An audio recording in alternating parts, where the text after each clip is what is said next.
अपराध और अपराधियों के प्रति जीरो टॉलरेंस की नीति जो पहले दिन हम लोगों ने अपनाई थी वह लगातार जारी है। एक्सप्रेसवे का 60% शेयर अकेले यूपी के पास है पूरे देश के अंदर। कोई सोचता भी नहीं था कि यूपी में एक कोने से दूसरे कोने तक पहुंचने के लिए आप एक्सप्रेसवे का उपयोग कर सकते हैं। 9 वर्ष पहले कोई सोच भी नहीं सकता था कि पूर्वांचल एक्सप्रेसवे बनेगी, बुंदेलखंड एक्सप्रेसवे बनेगी, गंगा एक्सप्रेसवे जो देश का सबसे बड़ा एक्सप्रेसवे ये बनेगा, कोई सोचता भी नहीं था। यूपी के अंदर चीनी मिल घाटे का सौदा बन चुका था। तंत्र वही है, केवल सरकार बदली। हम लोग आए, हम लोगों ने कहा नहीं, ये चीनी मिलें बंद नहीं होंगी, हम इसको चलाएंगे। नहीं, याद रखना, देश रहेगा तो हम सब रहे, देश सुरक्षित है तो हम सब सुरक्षित हैं। उत्तर प्रदेश के अंदर विकास का पैमाना व्यक्ति, जाति, मत, मजहब, क्षेत्र, भाषा नहीं है। उसका आधार तो सबका साथ, सबके विकास का है। उसका मंत्र यह है कि हम किसी के साथ भेदभाव नहीं करेंगे, विकास सबका करेंगे। लेकिन उत्तर प्रदेश को बर्बाद करने वाली तुष्टीकरण की नीति से हम उतनी ही दूरी भी बनाएंगे। अपराध और अपराधियों के प्रति जीरो टॉलरेंस की नीति जो पहले दिन हम लोगों ने अपनाई थी वह लगातार जारी है। भ्रष्टाचार और भ्रष्टाचारियों के प्रति जो जीरो टॉलरेंस सरकार की हो सकती थी वह आज भी उसी रूप में आगे बढ़ रही है। उत्तर प्रदेश के पास आज प्रत्येक क्षेत्र में देश का सबसे बड़ा, सबसे अच्छा इंफ्रास्ट्रक्चर आज के दिन पे सड़क का हो, एक्सप्रेसवे का हो, रेलवे का हो, मेट्रो का हो, ये यूपी के पास है। आज से 9 वर्ष पहले नहीं थे। आज आप देखेंगे हमारे पास एक्सप्रेसवे का 60% शेयर अकेले यूपी के पास है पूरे देश के अंदर। कोई सोचता भी नहीं था कि यूपी में एक कोने से दूसरे कोने तक पहुंचने के लिए आप एक्सप्रेसवे का उपयोग कर सकते हैं। आज से पहले कोई सोच भी नहीं सकता था, यानी 9 वर्ष पहले कोई सोच भी नहीं सकता था कि पूर्वांचल एक्सप्रेसवे बनेगी, बुंदेलखंड एक्सप्रेसवे बनेगी, गंगा एक्सप्रेसवे जो देश का सबसे बड़ा एक्सप्रेसवे ये बनेगा। कोई सोचता भी नहीं था। कोई सोचता नहीं था कि भारत का सबसे बड़ा एयरपोर्ट जेवर में बनेगा। जेवर, नोएडा इंटरनेशनल एयरपोर्ट, यह वह क्षेत्र है जहां पर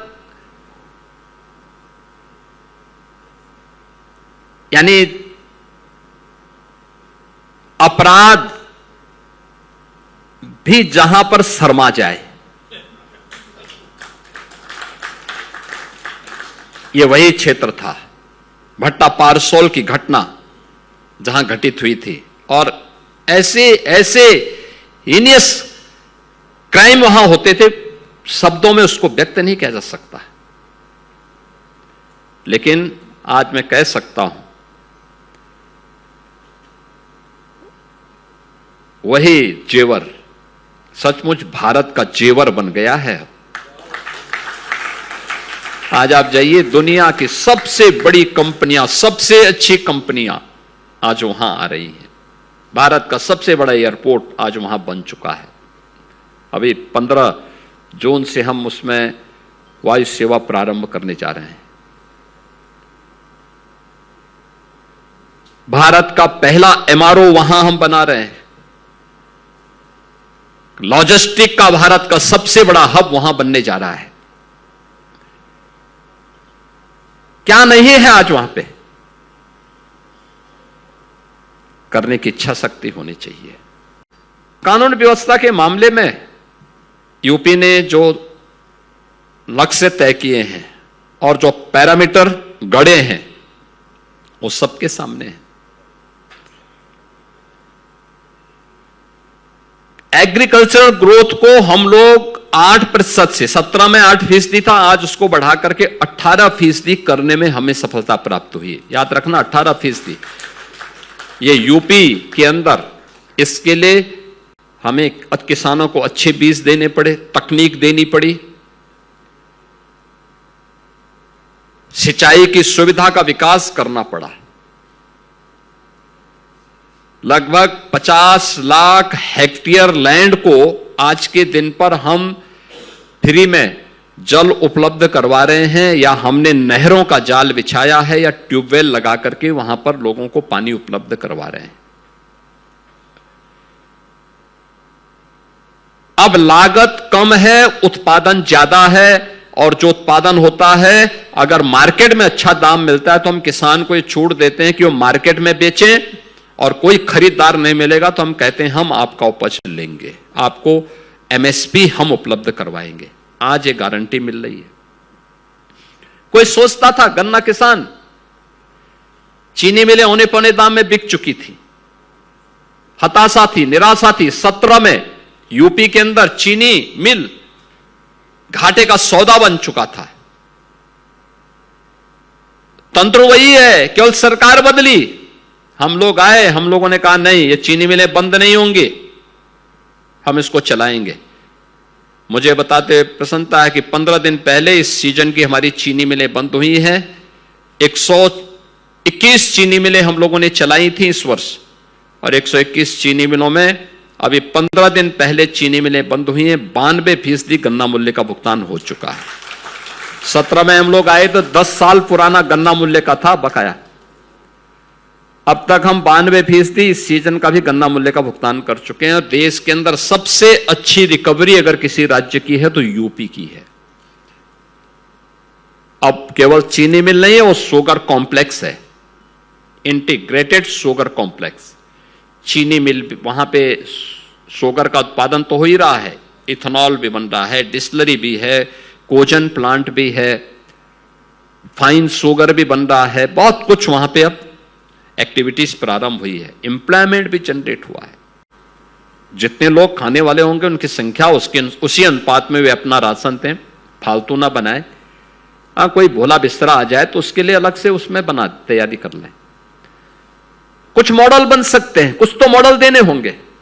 भाई हम एलपीजी पर डिपेंड, अपना हमारी निर्भरता कम होगी। हम बाहरी स्रोत से नहीं, जो हमारे पास है हम उस ऊर्जा के स्रोत को टटोलेंगे, आगे बढ़ाएंगे। हमें पर्यावरण की रक्षा भी करनी है। ऐसे ही समाज के अलग अलग तबके के लोग भी कर सकते हैं। पब्लिक ट्रांसपोर्ट की व्यवस्था, जहां मेट्रो है मेट्रो की व्यवस्था ठीक करना। जहां पे एक ही ऑफिस में जाने वाले 5 लोग हैं, पांचों लोग 5 कार से जाने की बजाय एक कार से, कार पुलिंग के माध्यम से एक कार से अगर जाएं। जहां पे इलेक्ट्रिक व्हीकल की या शटल बस की सेवा सिटी के अंदर है, और अगर आपके घर से ऑफिस जाने के लिए या अपने प्रतिष्ठान में जाने के लिए वह सुविधा है, हम उसका उपयोग करें, तो ये हमारा राष्ट्रीय कर्तव्य भी बनता है कि हम इस कार्य को करते हैं। तो यह भी हमारी राष्ट्र के प्रति हमारा एक योगदान होगा कि संकट के समय हम भी इस आह्वान के साथ जुड़ करके देश को आगे बढ़ाने में अपना योगदान दे रहे हैं। प्रधानमंत्री जी ने बहुत सारी अपील की है, हम सबको उसके साथ जुड़ना चाहिए। मैं देख रहा था बहुत सारी जगह कुछ लोग अधूरे उसको लेकर के उस पर टिप्पणी देने लगते हैं। पूरी अपील को पढ़ें, चिंतन करें, मनन करें, चर्चा करें, और फिर तब निष्कर्ष निकालें। उतावलेपन में नहीं। नेगेटिव बयानबाजी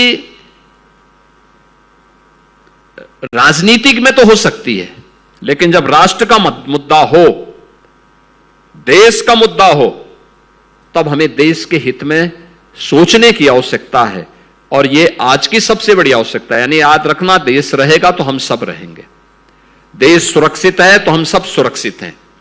देश समृद्ध है, हम सब भी समृद्धि की ओर अग्रसर होंगे।